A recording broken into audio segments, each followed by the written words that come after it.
Derek Belton didn't look like a man who signed paychecks for 137 employees. That morning, he walked into his own car dealership not as the CEO, but as someone no one would recognize, not even the regional manager he'd just had steak with 2 weeks prior. No briefcase, no tailored blazer, no chauffeur, just old Levi's, worn sneakers, and a Tennessee Titans cap pulled low over his brow. He parked his 2011 black Honda Accord a block away, not because he had to, but because today wasn't about appearances. Today was about the truth. Each step he took on the gritty pavement reminded him of why he was doing this. The clean, bold sign that read Belton Auto Group shimmered across the dealership glass as he approached.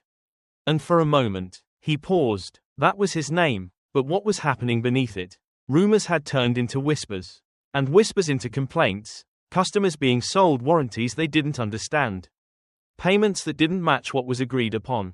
Nothing catastrophic, but enough to make Derek wonder if something had shifted.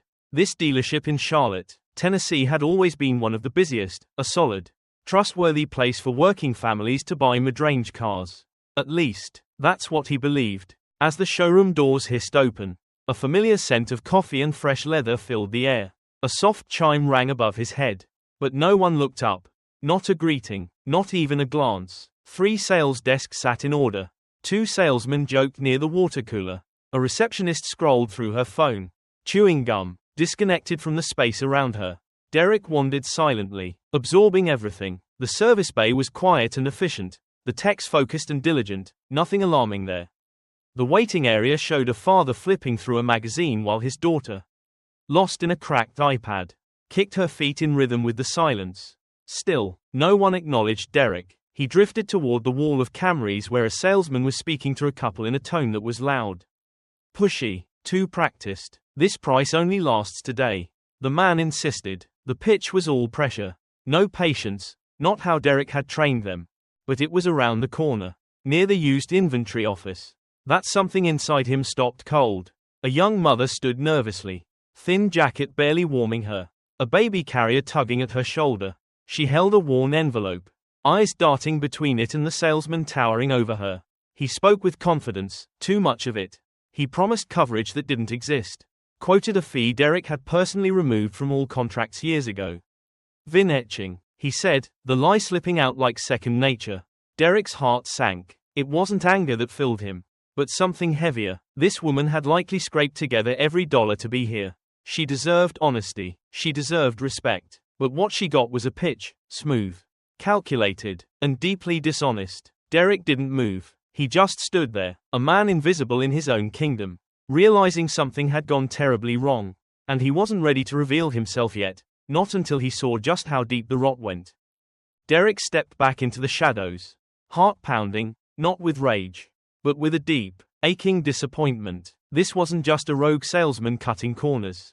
It was something more systemic. The way the young woman stood there, clutching that worn envelope filled with pay stubs or a fragile bank letter.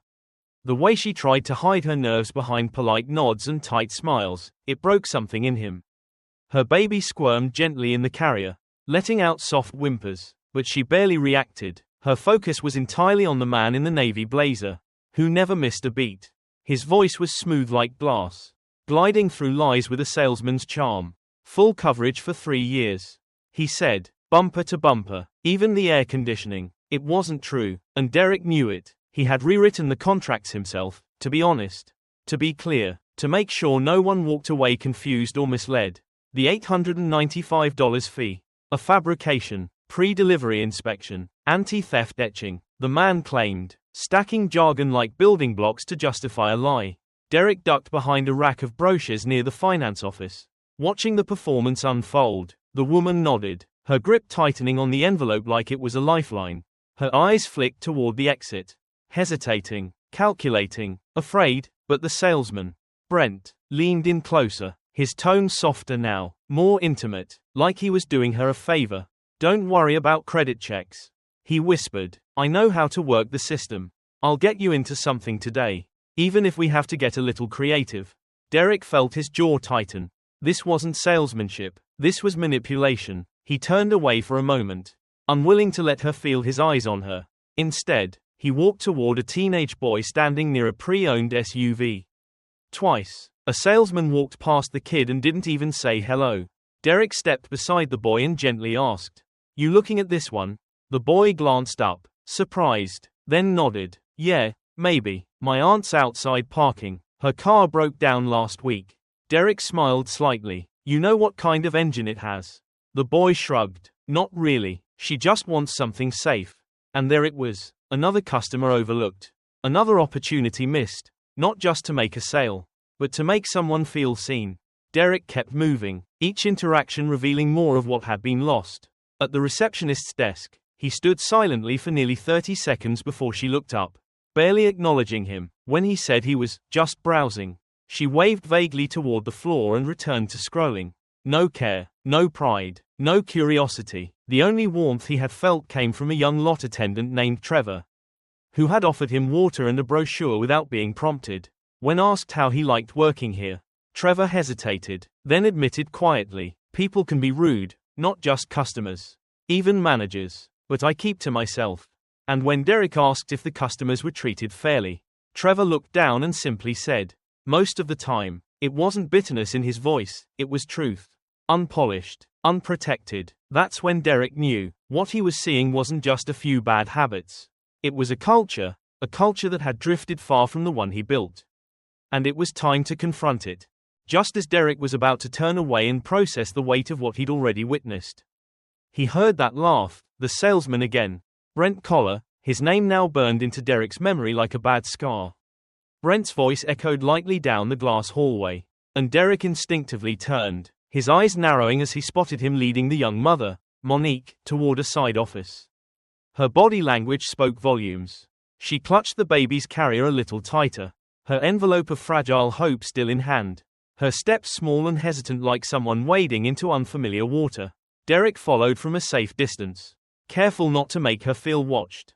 Though the truth was, she needed someone watching, someone who actually cared.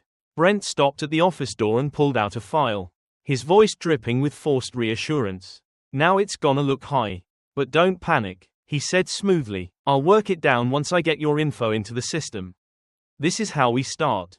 Derek, pretending to examine a nearby flyer, angled himself just enough to catch a glimpse of the quote.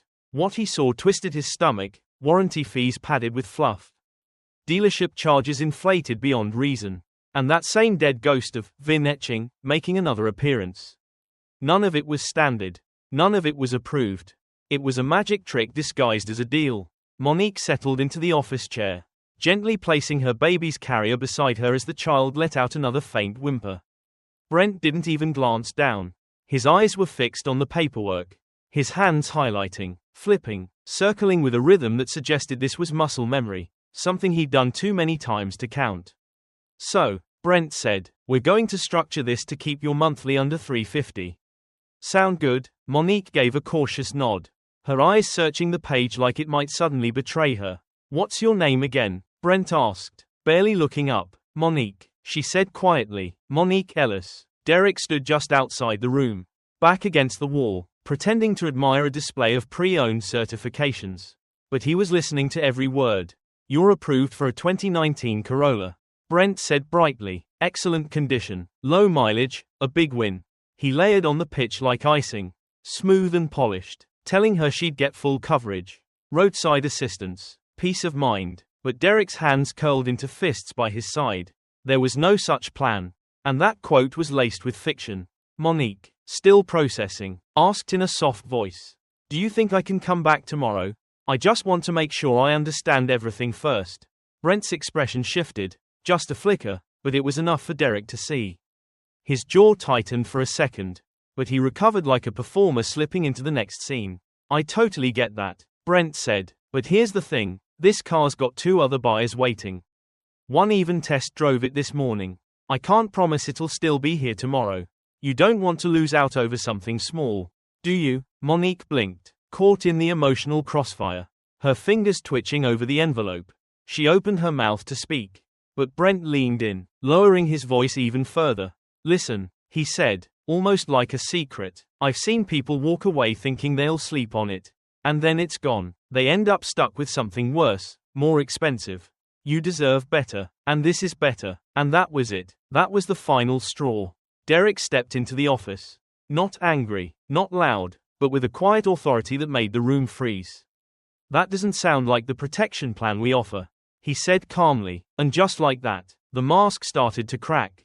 Brent blinked, his smooth composure faltering for the first time as Monique turned toward Derek.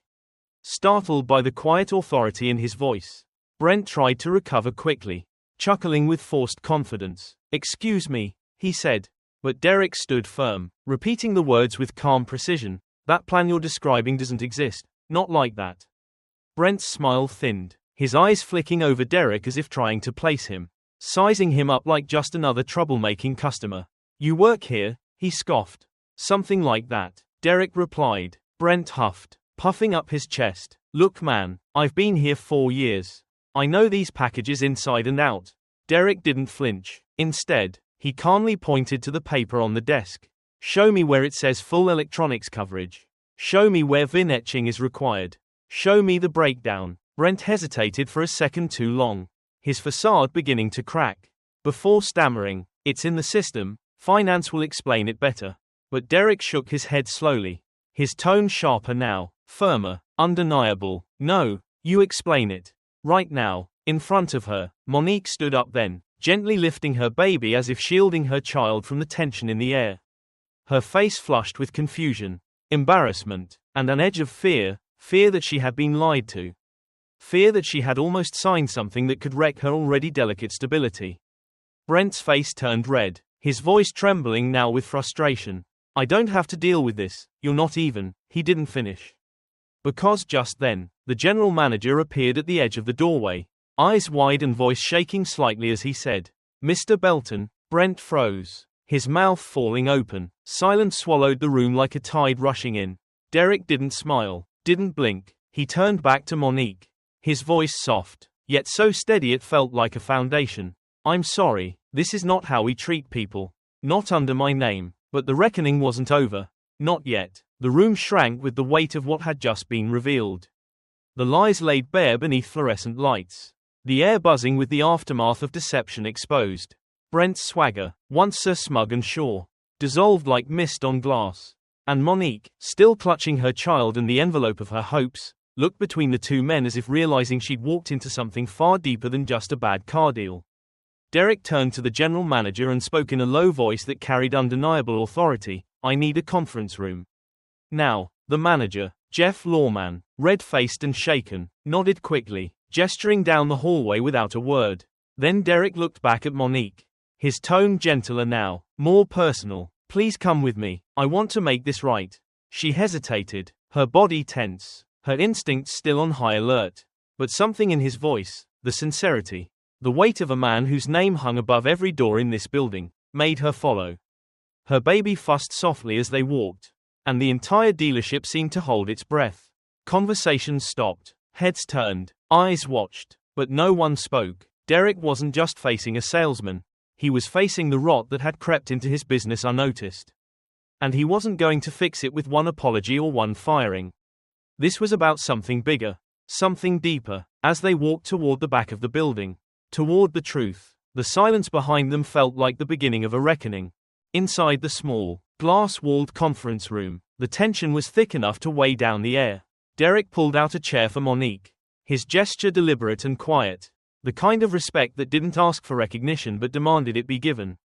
She sat cautiously, baby close, arms wrapped around her child as if shielding them both from what this place had become. Jeff, the general manager, followed behind, visibly uneasy, sweat gathering at his temple, while Brent slunk in last, trying to appear unaffected, arms crossed, defiance painted across his face like a fading mask. Derek reached across the table and calmly pulled the folder Brent had been so confident with just moments earlier. He flipped it open, spread the pages across the polished surface, and circled several fees and figures with a pen, his movements calm, controlled, yet brimming with quiet resolve. "Explain these," he said. Brent straightened, puffed his chest, then shrugged. "Look, I don't know why I'm being grilled," but Derek didn't flinch. Didn't blink. "Explain them," he repeated. Brent's eyes flicked to Jeff, searching for backup, but Jeff looked down at the table like it held the answers he didn't want to give. "These are common charges," Brent said eventually, voice thinner now, stripped of its earlier bravado.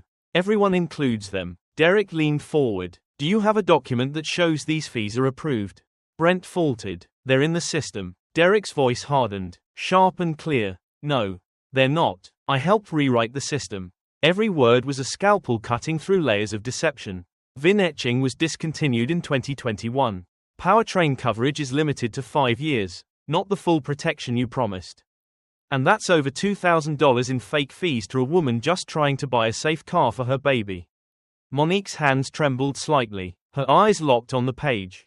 Unable to look away, Derek turned toward her, his voice softening. He told you the monthly payment would be $349. Right, that's only possible with a down payment you were never told about. And the interest rate, he inflated it by at least 2.5%. Brent began to shift uncomfortably. But Derek wasn't done. You're not just bending the truth. You're breaking it. Brent stood taller, trying to reclaim control. Look, I hit my targets every quarter. Customers drive off happy. I know how to sell. Derek's eyes narrowed. No, you know how to pressure. And there's a difference. Jeff finally spoke, his voice cracking under the weight of his guilt. Derek, I didn't know he was doing all this. I swear. But Derek cut him off. Cold and sharp. That's exactly the problem. You cared about the numbers. I cared about the people. At that, Monique stood, her baby resting against her shoulder. And her voice came quiet but heavy. I thought this was a good place. I really thought it was different. Derek's gaze softened, and he shook his head. It was supposed to be. And I'm sorry it wasn't. He pulled out his wallet and handed her a card. This is my direct line. If you still want the car, you'll get it at the right price. No tricks, no pressure, just the truth. She took the card slowly, unsure if this was closure or a beginning. Then Derek looked at Brent. Eyes like steel. Clean out your desk. You're done here. No more warnings. No more chances. Because truth wasn't just a policy, it was personal. Brent stormed out without another word, his arrogance dissolving behind him like smoke trailing a burned-out fire. And no one followed. No one defended him. The silence he left behind was deafening. Not because of his absence, but because of the uncomfortable truth it revealed. Everyone had seen the cracks, but no one had spoken. Derek turned back to Jeff, his voice quieter but no less firm. We're not done talking. I'll see you in your office in 10. Then he turned to Monique again, offering her a steadiness the dealership had failed to show her from the moment she walked through the door. Come on, he said gently. Together, they walked back toward the lobby, her baby now finally asleep, her steps slow but more certain than before. Heads turned, conversations halted mid-sentence. Phones that had rung a moment ago now seemed to pause in the air. Everyone felt it, the shift. Something unspoken had ruptured, and the discomfort of it clung to the air like dust unsettled from still corners. Derek didn't speak as they passed the receptionist's desk. But when they stopped, he looked the young woman straight in the eyes and asked quietly, "Did you greet her when she walked in?" The receptionist swallowed hard, blinking like someone waking from a fog. I don't remember." Derek didn't raise his voice. He didn't need to. The weight of his disappointment filled the space around them. "Start remembering," he said softly, "or start looking for another job." He didn't say it to be cruel. He said it because something had broken, and he wasn't going to patch it with silence. Monique was escorted to the private lounge, not the cold plastic chairs near the vending machines, and offered a bottle of water, not because she was special, but because she should have been treated with dignity from the beginning. Derek then sat alone in Jeff's office, staring out at the showroom through the blinds, watching the floor where deals had been made with smiles but not always with truth. Outside the glass, things had returned to motion, voices picked back up, footsteps moved across tile, phones resumed ringing, but the air was different now. Quieter, sharper, more alert. There was a tension that hadn't been there before. Not from fear, but from awareness. The kind of awareness that comes when illusions are shattered and you realize you've stopped seeing the people in front of you. Jeff walked in a few minutes later, hesitantly, shoulders slumped like someone carrying guilt too heavy to name. He didn't wait to be asked. He sat down, voice low, nearly broken. "I didn't know," he said. "I swear to you, Derek, I didn't know Brent was doing all that." Derek didn't look away from the window, his voice calm but cold.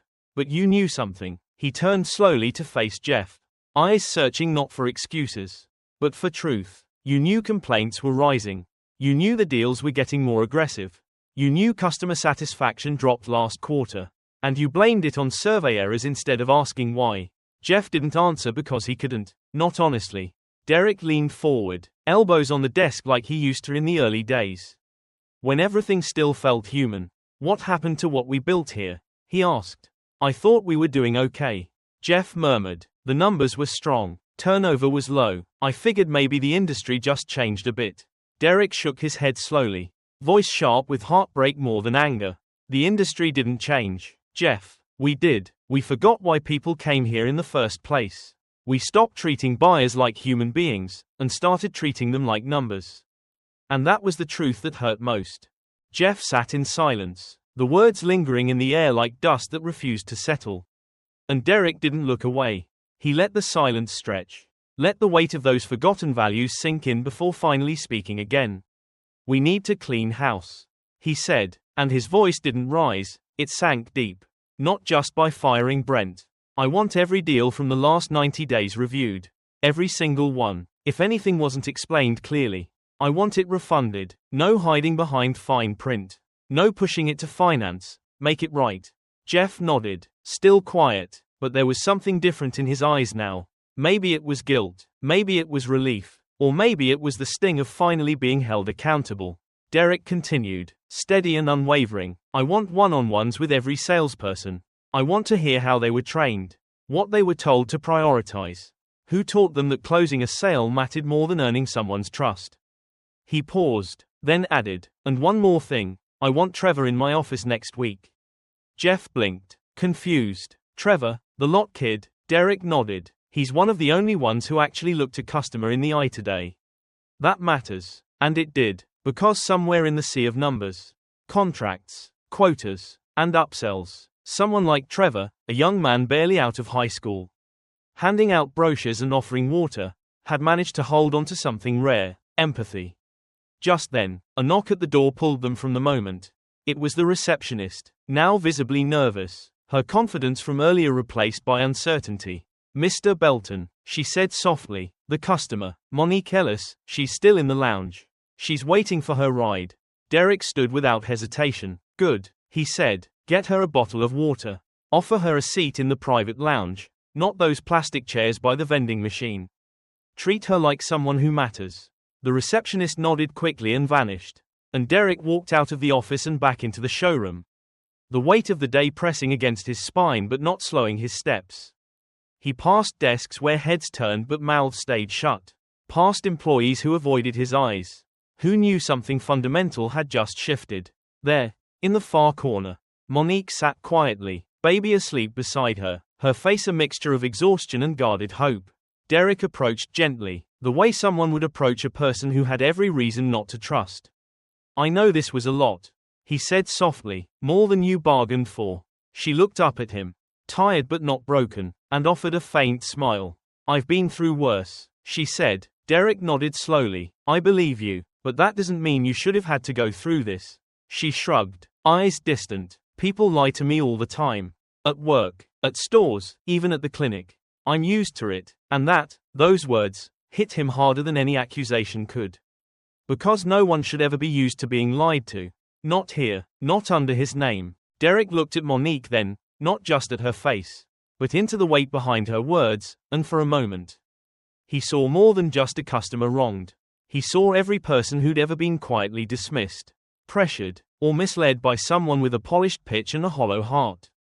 He felt the ache of her resignation, not just to one bad day, but to a lifetime of being treated like she didn't matter. So when she asked softly, almost skeptically, why'd you come in today dressed like that? Her eyes searching his for something real. Derek smiled, not the smile of a CEO trying to spin a story, but the weary, honest smile of a man who had seen too much to pretend anymore. Because people don't tell the truth to the man in the suit. He said simply, and Monique, despite the day she'd had, let out the faintest chuckle, a sound tinged with disbelief and recognition. Guess not, she replied. Derek reached into his coat and handed her a folder, clean and plain, without gimmicks or gloss. If you still want that car, he said, these are the real numbers. Nothing hidden. I had our finance manager run it personally, and we added a full year of service and maintenance, free of charge. Her eyebrows lifted, cautious but curious. Why? She asked, and Derek's answer came without hesitation. Because someone has to remind this place what it stands for. Moments later, her ride pulled up outside, a silver hatchback with a missing hubcap and a sister waving from the driver's seat. Monique stood slowly, adjusting the carrier, her baby still sleeping soundly inside, unaware of the lessons unfolding around her. Before leaving, she turned and looked at Derek one last time. "Don't let them ruin what you built," she said softly, and the quiet urgency in her voice struck deeper than any threat or insult ever could. "I won't," he promised, and she walked out without looking back. Not because she didn't care, but because she didn't need to. She had been seen, she had been heard, and for the first time in a long time, she had been believed. But Derek knew this moment, as powerful as it was, wouldn't be enough. Her trust had to be the beginning, not the conclusion. He returned to the dealership 3 days later, not in denim and sneakers. Not in disguise, but in a tailored navy suit, walking through the front doors like he owned the place, because he did. But it wasn't about ownership anymore. It was about accountability. That morning, he had called for an all-hands meeting. No sales would happen until 11. Phones were silenced. Staff gathered in the break room, managers, part-timers, veterans, and new hires, all pressed together between vending machines and cold coffee pots. Some stood against the walls, arms crossed, eyes wary. Trevor, the lot kid, stood near the back, watching, waiting. Jeff sat near the front with a notebook open, but blank, and Derek stood before them. No microphone, no fanfare, just his voice. And what he said next wouldn't be about Brent, or numbers, or even policies. It would be about something deeper, something sacred, the soul of the business, and what it means to choose people over profit. Because this wasn't a company speech. This was a reckoning. Derek stood in front of them, not as a CEO elevated on a podium, but as a man rooted in memory, in truth, in the kind of quiet authority that doesn't demand silence, it earns it. He looked out over the room, the break room that smelled faintly of vending machine coffee and tired ambition, where every pair of eyes waited to see what would happen next. "I built this company in 2004, he began, his voice even, clear, unshaken, not with investors or some franchise deal, but with a used car lot behind a barbecue joint in Murfreesboro. A few people chuckled lightly, not from amusement, but because they had heard the stories, just never like this. I sold 3 cars my first week," he continued, "washed every one of them myself." He let the words sit there, not needing embellishment, because they weren't about nostalgia, they were about foundation. "Back then," he said, "I didn't know if I was going to make it. But I had 2 things, my name and my word. I never promised what I couldn't deliver, and I never looked someone in the eye and lied just to close a deal." The room was quiet now, heavier than before, the weight of shared complicity beginning to settle in the space between them. He scanned their faces, not to accuse, but to hold them accountable, not with numbers, but with memory. But somewhere along the way, he said, something changed. His voice didn't rise, but the truth in it did.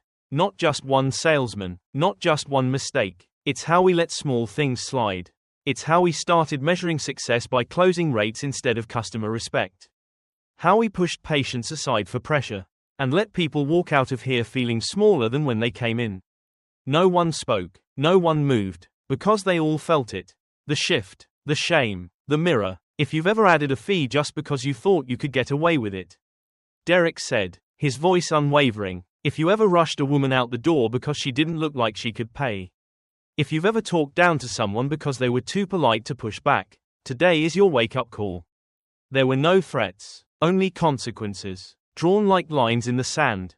A few people shifted uncomfortably. Some looked down, and others, like Trevor, stood straighter.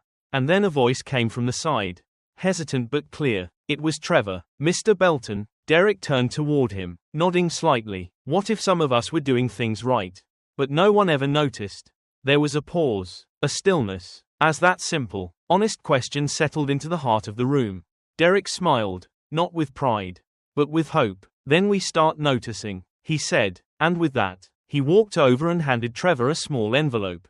Inside was a letter of promotion, lot attendant to junior sales associate. Full training, full benefits. Trevor blinked, stunned. "Are you serious?" he asked. As a heart attack, Derek replied. Because people who treat others with respect are the ones I want representing my name. And just like that, the shift wasn't just felt, it was named.